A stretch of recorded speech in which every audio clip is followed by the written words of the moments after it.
Imagine, one day, you decide to throw a party for all your friends. You get out your phone and you start inviting people.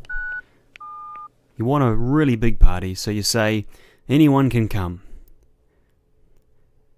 And on the big day, you get your place ready for the party. And you're really excited to see everyone. And pretty soon, the guests all start arriving. After a while, everyone you're expecting has arrived and you're having a really good time. But then the doorbell goes, and you think, I wonder who that is. Must be someone I've forgotten about. And it is. Someone who you definitely did not want at the party. It's your neighbour Brian. Brian has to be one of the most annoying people you know. He's rude, grumpy, he moans a lot, and he's not so flash on personal hygiene. He's the last person you want at your party. But before you know it, he goes straight inside without even saying hello. And he goes up to your guests and he's rude. He helps himself to drinks and food. And he generally acts a little weird towards your friends. And understandably, you feel pretty upset, embarrassed and angry. And before long, you go over to Brian and tell him, that's it, it's time for you to go. And you throw him out of your party.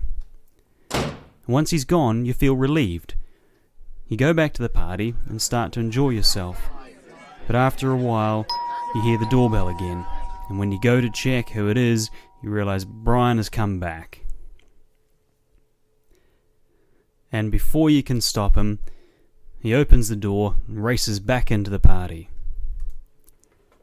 So you go out and get him and throw him out again. This time though, you decide you're going to make sure he doesn't come back. So you decide to stand by the door and make sure he can't get back in.